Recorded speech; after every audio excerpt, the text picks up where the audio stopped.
Olá, meus amigos do YouTube. Olá, povo de Deus. Com muita satisfação, como está compartilhando mais um texto da palavra do Senhor, nosso Deus. Lembrando você que tem visto os nossos vídeos, não é? Que dá um joinha lá na mãozinha. Se você gostou, comente. Se você tem um pedido de oração, coloca lá, deixa lá o seu pedido de oração. Se você não gostou, também comente o que você não gostou, porque é assim que a gente melhora, não é? Se puder, compartilhe, de repente abençoa a sua vida, pode abençoar a vida de outras pessoas também. Então compartilhe, não é? E se inscreva no canal. O texto hoje é o Salmo de número 23, é um texto super conhecido por todo o povo de Deus, talvez seja o trecho da Bíblia mais conhecido no mundo todo, seja o Salmo 23. Nós vamos compartilhar então esse texto. O Senhor é o meu pastor, nada me faltará. Deitar-me faz em pastos verdejantes, guia-me mansamente às águas tranquilas. Refrigera minha alma, guia-me pelas veredas da justiça, por amor do seu nome. Ainda que ande pelo vale da sombra da morte, não temerei mal algum, porque tu estás comigo, a tua vara e o teu cajado me consola. Preparas uma mesa perante mim na presença dos meus inimigos, unges com óleo a minha cabeça, o meu cálice transborda. Certamente que a bondade e a misericórdia me seguirão todos os dias da minha vida, e habitarei na casa do Senhor por longos dias ou por toda a eternidade, conforme a variação das versões. Pai, sempre em nome de Jesus nós te pedimos, ó Pai, fale conosco por meio da tua palavra, instrua-nos, ó Pai, por meio da tua palavra, que onde, ó Pai querido, essa mensagem chegar, por quantos ouvirem, ó Pai querido, essa mensagem, o Senhor venha confortar os corações, que o Senhor venha abençoar, venha ajudar, venha guardar, venha fortalecer, em um nome do Senhor e Salvador Jesus Cristo. Há muitos anos atrás eu li um livro do autor Philip Keller, Nada Me Faltará. Exatamente um livro falando sobre o Salmo 23. E esse pastor Philip Keller, ele era tanto pastor eclesiástico, né? Mas também ele teve a oportunidade de ser pastor de ovelhas, de criar um pequeno rebanho e de poder entender melhor como que funciona o rebanho, as ovelhas, né?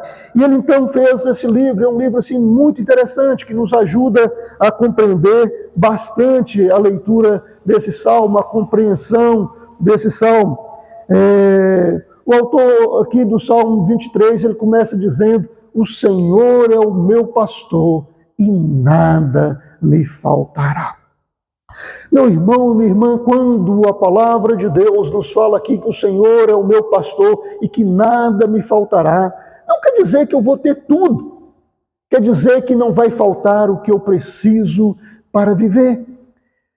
Na Bíblia, em lugar algum, tem a preocupação de oferecer para o homem tudo. Que ele tenha vários aviões, vários navios, que ele tenha vários automóveis. Não, a Bíblia não tem essa promessa para a vida de ninguém. Alguém pode ter? Pode, mas a Bíblia não promete isso para ninguém. Quando fala que nada me faltará, está querendo dizer que não vai me faltar o pão cotidiano, não vai me faltar aquilo que é necessário para mim, para minha família, para eu socorrer o necessitado. E é isso que nós precisamos entender, porque muitas vezes nós achamos que precisamos de muito. Certa vez o profeta Elias foi levado à casa de uma viúva, e essa mulher tinha ali um pouquinho de farinha e um pouco de azeite. E quando ele encontra aquela mulher, ele pede para ela alguma coisa que comer. Ela fala: olha, só tem um punhado de farinha aqui, um pouco de azeite, vou fazer aqui um biju, vou fazer aqui alguma coisa para comer. E depois disso vamos esperar a morte chegar, porque já não tem mais nada, não resta mantimento, não tem dinheiro para adquiri-lo, e daí por diante. Mas o profeta então diz, então vai e faz o que você falou, só que tira um pedaço para mim também desse beiju ali. E quando ele come daquele beiju, ele profetiza na vida daquela mulher que não faltaria o azeite, não faltaria a farinha, por quanto durasse o tempo da seca sobre aquela cidade, sobre aquele país, que não ia faltar. Gente, comer farinha com azeite, comer um beiju, tudo bem você comer isso um dia, mas você comer 2 dias, 3 dias, vários dias, não é uma coisa assim que, é o desejo no coração de alguém, mas o faminto, aquele que não tem o que comer, aquele que não tem outra coisa para comer, ele vai pegar esse beiju feito de farinha com azeite e vai render graças a Deus e vai receber aquilo com ação de graça, porque é aquele alimento que vai mantê-lo vivo e que vai proporcionar a ele, às vezes, dias melhores, outras oportunidades na vida. Porque as lutas vêm, mas elas vão também, não é? Elas não ficam para sempre. Então, assim, o Senhor é o meu pastor e nada me faltará. Quando fala nada aqui, nada daquilo que é básico. O salmista, certa vez, ele diz o seguinte, olha, um dia eu fui moço e hoje sou velho, e na minha existência não vi o justo desamparado, nem a sua descendência a mendigar o pão. Quer dizer que o justo ele não fica desamparado. Não está dizendo que ele vai ter aquelas maiores... Não vai faltar para ele o que comer. Não vai faltar um teto sobre a cabeça dele. Não vai faltar para ele onde dormir, o que vestir, o que comer. Às vezes o teto que está sobre a cabeça dele, às vezes não é nem dele. De repente ele paga aluguel ou é emprestado. Mas não vai faltar, o importante é que não vai faltar. Se você é um servo do Senhor e você anda em retidão com Deus, anda comprometido com o Senhor, anda nas pegadas que Jesus deixou para seguirmos os seus passos, não vai faltar na sua vida uma roupa para vestir. Talvez não seja a roupa da moda, talvez não seja a roupa aí dos festivais de moda, mas não vai faltar uma roupa sobre o seu corpo. Não vai faltar um teto sobre a sua cabeça. Não vai faltar o que comer. Mas é isso que o Senhor está dizendo. O Senhor é o meu pastor e nada me faltará. Deitar-me faz em pastos verdejantes. Guia-me mansamente às águas tranquilas. Irmãos, tomando como base aqui a ovelha, né? O que uma ovelha quer mais do que ter uma certa segurança e ter um pasto bom para poder comer e águas tranquilas? Esse autor, o Philip Keller, ele fala que a ovelha ela não consegue beber em correntezas, em locais onde a água tem muito movimento, que a ovelha consegue beber se a água estiver parada, ou se for pelo menos um remanso. Porque às vezes tem um rio lá, no meio do rio tem aquela correnteza, mas às vezes na beirada forma aquele remanso. Então ela consegue beber. Porque na correnteza, mesmo tendo água, ela morre de sede, mas não consegue beber. Irmãos, é interessante que este foi o mascote para simbolizar o povo de Deus. Este foi o animal escolhido para simbolizar o povo de Deus. Talvez seja um dos animais mais frágeis que tem sobre a face da terra. Um animal muito dependente, não é? Ou seja, tem água, mas morre de sede, se não for uma água tranquila, se não for uma água mansa, tranquila. Então, aqui fala sobre pastos verdejantes, ou seja, não é um pasto seco, não é um pasto ruim, é um alimento de qualidade e uma água tranquila. O anseio da ovelha é ter um alimento de qualidade e ter água tranquila para poder beber. Irmãos, quantas pessoas têm comido cada coisa nesses dias, não é? Quanto alimento de péssima qualidade tem sido dado para o rebanho do Senhor, mentiras, fake news, tanta coisa errada, torção da palavra, falsificação da palavra para defender, às vezes, um determinado partido, um determinado candidato. Mas, meus irmãos, a ovelha ela precisa de um pasto verdejante, ou seja, o alimento adequado para o rebanho do Senhor, é o pão vivo que desceu do céu, é Cristo. Se dermos qualquer outro alimento para o rebanho do Senhor que não seja Cristo, é um alimento inadequado, é um alimento que vai causar cólicas, que vai causar diarreia, que vai causar, às vezes, ali a prisão de ventre, que vai causar problemas na saúde da ovelha. Não é? Então, quando o pastor ele é cuidadoso, ele é zeloso, ele não deixa o rebanho se alimentar com qualquer pasto, mas ele vai dar o pasto verdejante, ou seja, ele vai dar o melhor alimento à disposição.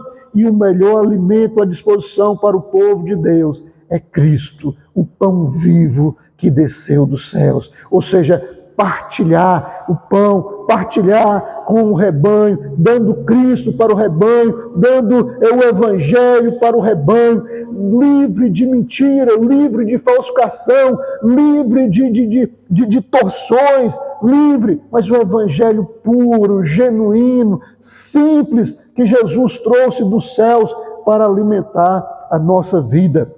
Este é o pão vivo que desceu do céu e o rebanho do Senhor precisa alimentar desse rebanho. Quanto à água, Jesus fala também que Ele é a água da vida. Quanta turbulência, quanta água caudalosa, turbulenta, com ira, com ódio, com animosidade, com preconceito, tem sido dado para o rebanho do Senhor. Mas o rebanho do Senhor precisa beber da água tranquila. Jesus fala: vinde a mim, vós que estáis cansados e sobrecarregados, e eu vos aliviarei. Tomai sobre vós o meu jugo e aprendei de mim, que sou manso e humilde de coração, e achareis descanso para as vossas almas, pois o meu jugo é suave e o meu fardo é leve. Ou seja, Jesus é manso, é aquela água mansa, aquela água tranquila, aquela água que a ovelha bebe e ela então mata a sua sede, porque é uma água que veio do céu. Jesus, conversando com aquela mulher samaritana, ele dizia o seguinte: olha, se você soubesse quem é que fala com você, você que pediria e eu te daria a água da vida, a água que quem bebe dela nunca mais terá sede. O rebanho do Senhor precisa beber de Cristo, precisa comer de Cristo, precisa beber de Cristo. Qualquer outro alimento que tem sido dado aí é alimento que causa indigestão, é alimento que causa diarreia, causa prisão de ventre, causa cólicas, causa mal-estar, causa enfermidade, causa outros problemas, provoca o vômito e daí por diante. Mas o alimento que vem do céu, esse alimenta o espírito, a alma, o corpo, não é? Refrigera minha alma, guia-me pelas veredas da justiça por amor do seu nome. Refrigera a alma. Irmãos, o refrigério tem a ver com a cura, tem a ver com a sombra, tem a ver com um lugar de descanso, com um lugar tranquilo, com um lugar aprazível. E o pastor precisa conduzir o rebanho do Senhor a esse lugar aprazível, onde a pessoa se renova no Senhor, onde ele se mergulha nos rios do Senhor e sai dali renovado, sai dali revigorado, sai dali revestido, sai dali novo. Refrigera minha alma e guia-me pelas veredas da justiça. Veredas são caminhos. A ovelha não pode ser conduzida pelo caminho do ódio, pelo caminho da vingança, pelo caminho da maledicência, pelo caminho do amaldiçoar, mas o rebanho do Senhor precisa ser guiado pelo caminho da justiça. Jesus, a palavra do Senhor nos diz que o reino dos céus não é comida nem bebida, mas justiça, paz e alegria no Espírito Santo. Por isso, o rebanho de Deus precisa ser guiado pelos caminhos, pelas veredas da justiça. O reino dos céus, meus irmãos, não compactua com a injustiça, mas, ao contrário, apregoa a justiça que vem de Deus. Não a justiça própria também, porque a justiça própria fede como um trapo de imundícia, já dizia o profeta Isaías. Mas a justiça que vem de Deus, a justiça que declara o pecador arrependido justificado, pois pela fé. Tenhamos fé com Deus, tenhamos paz com Deus. Então, guia, refrigera minha alma, guia-me pelas veredas da justiça, por amor do nome do Senhor. O nome do Senhor não pode ser blasfemado, não pode ser usado indevidamente, não pode ser usado de maneira inapropriada, mas pelo nome do Senhor, o rebanho precisa ser conduzido às veredas da justiça, ou seja, aos caminhos de justiça que traz a presença de Deus, que traz o favor do Senhor, que traz a bênção do Senhor, que traz o suave aroma de Cristo Jesus. Você passa ali e você fala assim, Deus está neste lugar, porque você vê o pobre sendo amparado, você vê o necessitado sendo socorrido, você vê o enfermo sendo assistido na sua doença, na sua fraqueza, na sua enfermidade. Você fala, isso aqui é uma vereda de justiça, porque Deus está neste lugar, Deus está neste lugar. Então, as veredas da justiça pelo amor do seu nome. E aí ele diz, ainda que eu ande pelo vale da sombra da morte, não temerei mal algum, porque tu estás comigo, a tua vara e o teu cajado me consola. É interessante, meus irmãos, se pegarmos os versículos anteriores, guia-me mansamente às águas tranquilas, guia-me nas veredas da justiça, ainda que eu ande pelo e agora vem ainda que eu ande pelo vale da sombra da morte. Os primeiros versículos falam, guia-me.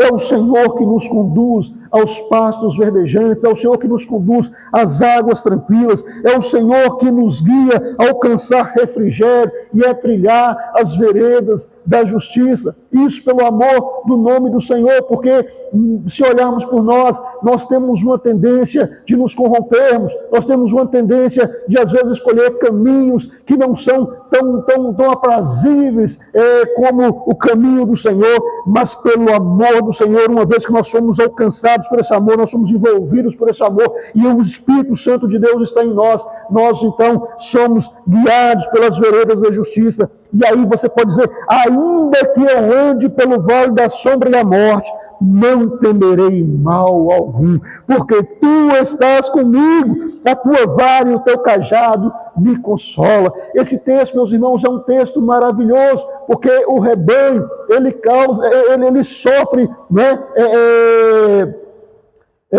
perseguição. Tem ali os predadores, né, que intentam ou atentam contra o rebanho na natureza, né? Tem às vezes o lobo, tem às vezes,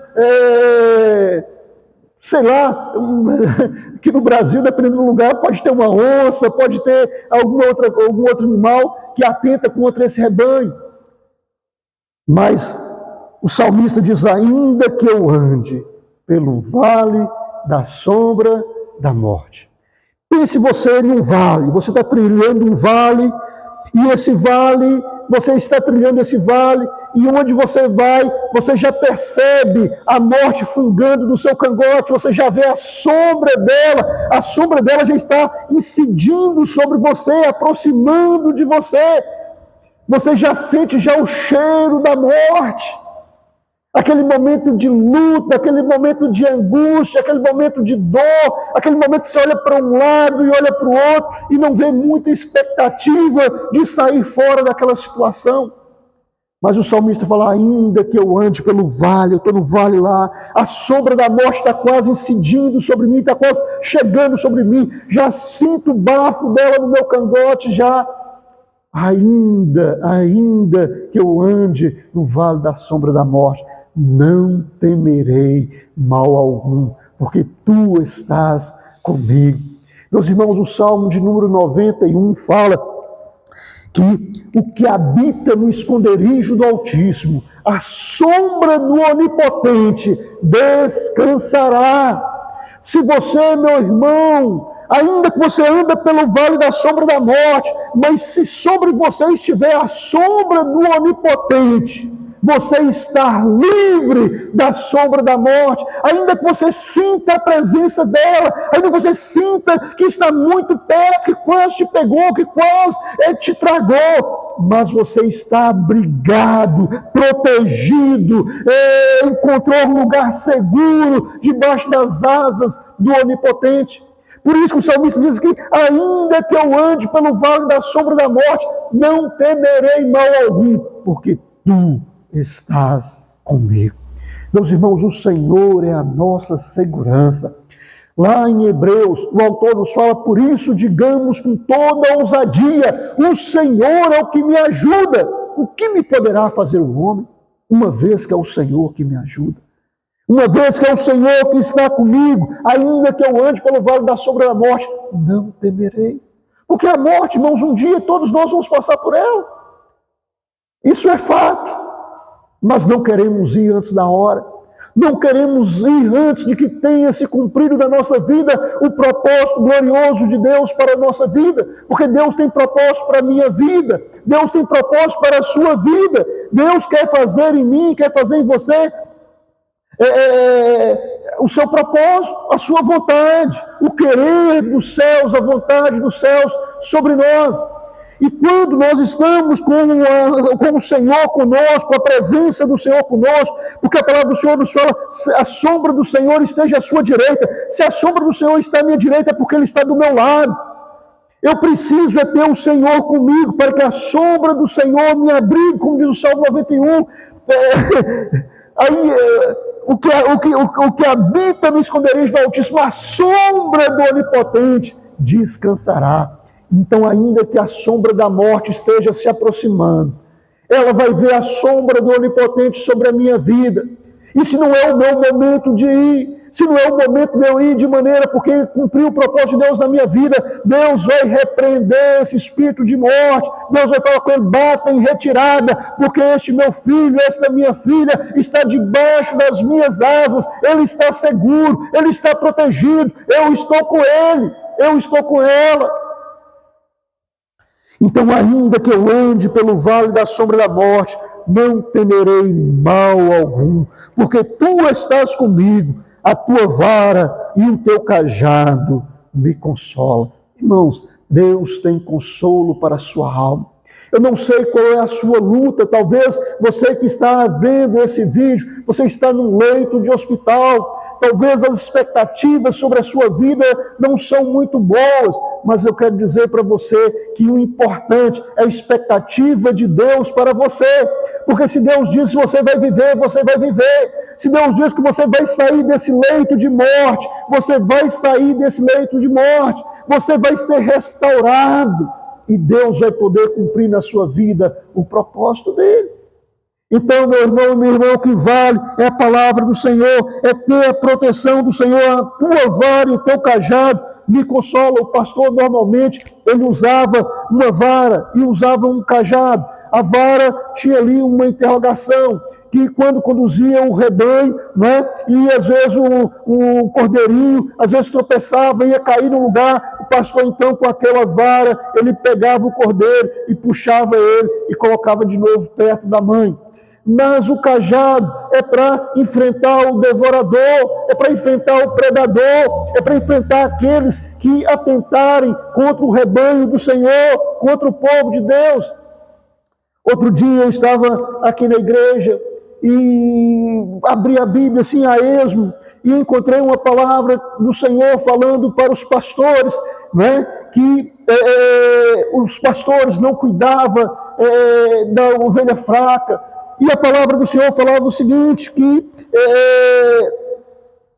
não fortalecia a fraca, não curava a enferma, não reconduzia a desgarrada, não ia atrás da perdida.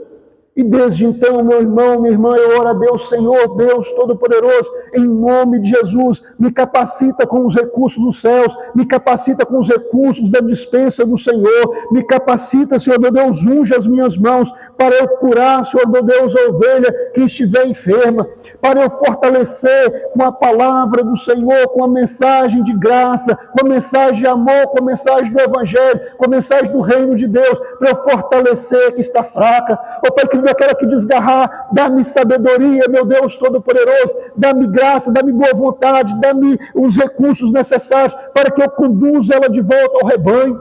E aquela que se perdeu, já não se sabe mais onde anda, me dá graça, Senhor meu Deus, de ir atrás da perdida, de encontrar a perdida e reconduzi-la ao teu rebanho. Não consigo fazer isso sem o Senhor. Mas desde o dia que eu prestei atenção nessa palavra, vez por outra, eu tenho orado isso ao Senhor. Porque o cajado e a vara não é para espancar o rebanho, não é para maltratar o rebanho, não é para ofender o rebanho, não é para exercer um domínio sobre o rebanho. A vara é para proteger, o cajado é para combater o inimigo.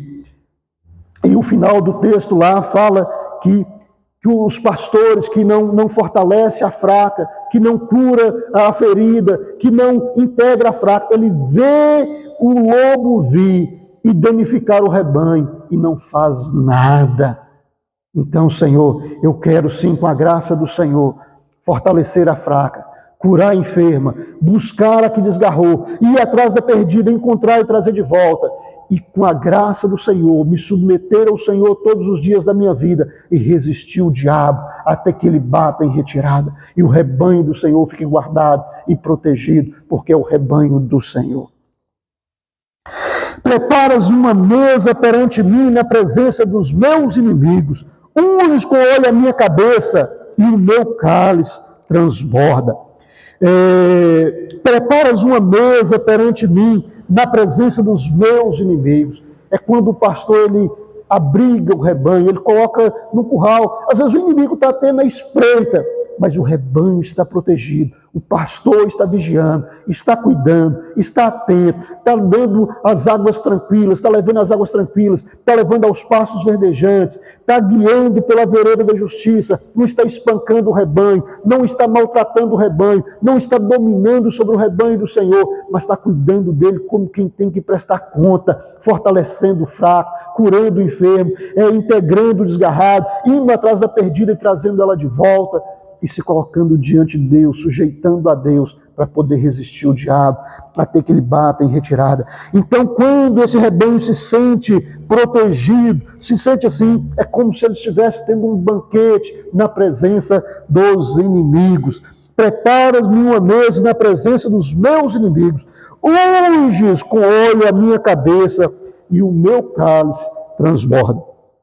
Esse pastor Philip Keller, ele diz que na região da Palestina, irmãos, o que eu estou falando é o que eu li nesse livro. Eu não sou pastor de ouvinos, não é? Eu sou pastor do rebanho do Senhor, pela bondade e misericórdia de Deus. Não é? Mas ele fala que lá naquela região tem um período do ano que dá umas moscas. E essas moscas vêm e ficam ali voando próximo ao rebanho, e elas então colocam ali os seus ovos, ou no ouvido da ovelha, ou no focinho da ovelha.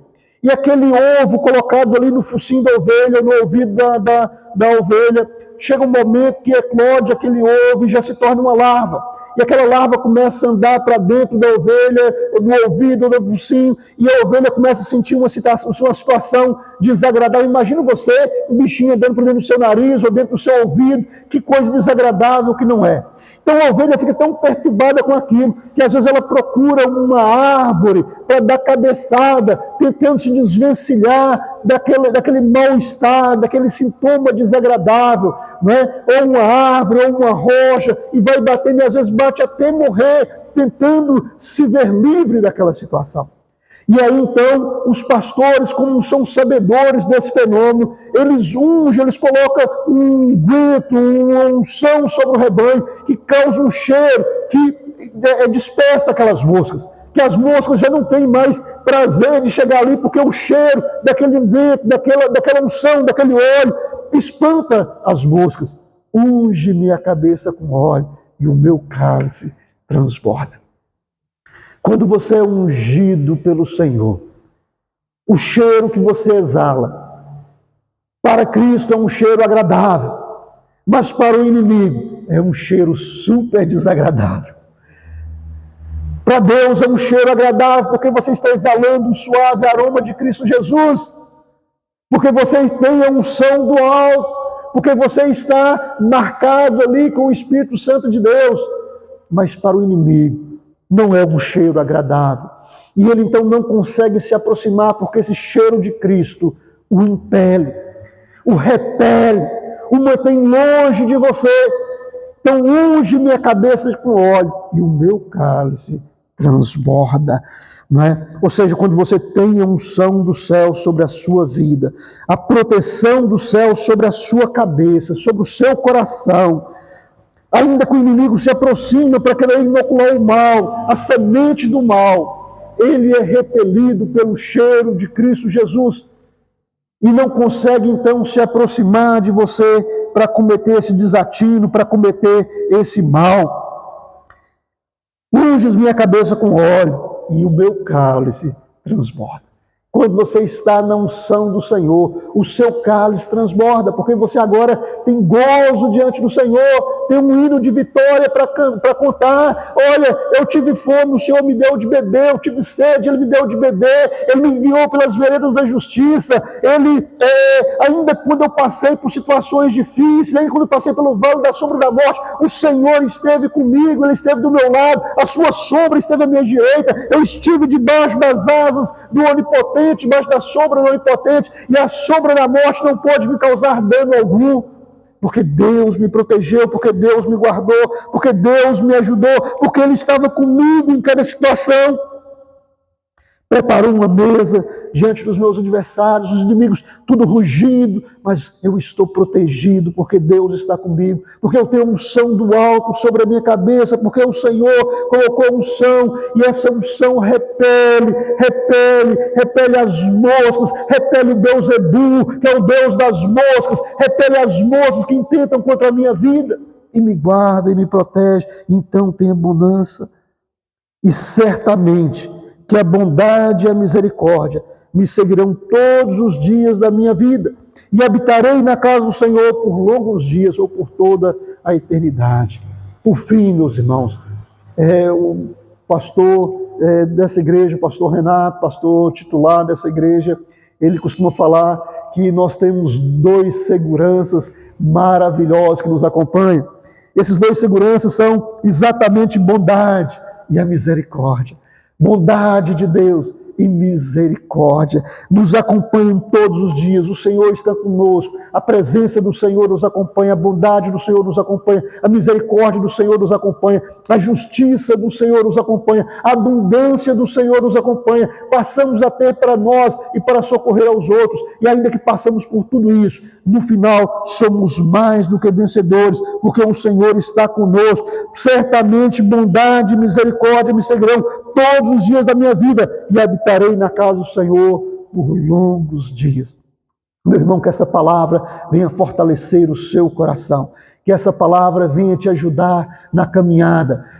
Dias difíceis virão. Jesus disse: no mundo tereis aflições, mas tende bom ânimo, eu venci o mundo. O Senhor vai estar com você no vale, Ele vai estar com você na montanha, Ele vai estar com você no deserto, Ele vai estar com você na relva, Ele vai estar com você em qualquer momento que você estiver. Se você estiver com Ele, Ele vai estar com você e vai te guiar, e vai te conduzir. E certamente não tem margem para dúvida, não tem nenhum tipo de percentual para dúvida. Certamente bondade e misericórdia me seguirão. Quando você é guiado pelo Senhor, a bondade e a misericórdia passam a te acompanhar todos os dias da sua vida, e habitaremos na casa do Senhor por toda a eternidade, ou por longos dias. Que Deus em Cristo te abençoe. Um grande e forte abraço. Que o Senhor seja contigo hoje e todos os dias da sua vida, no nome de Jesus.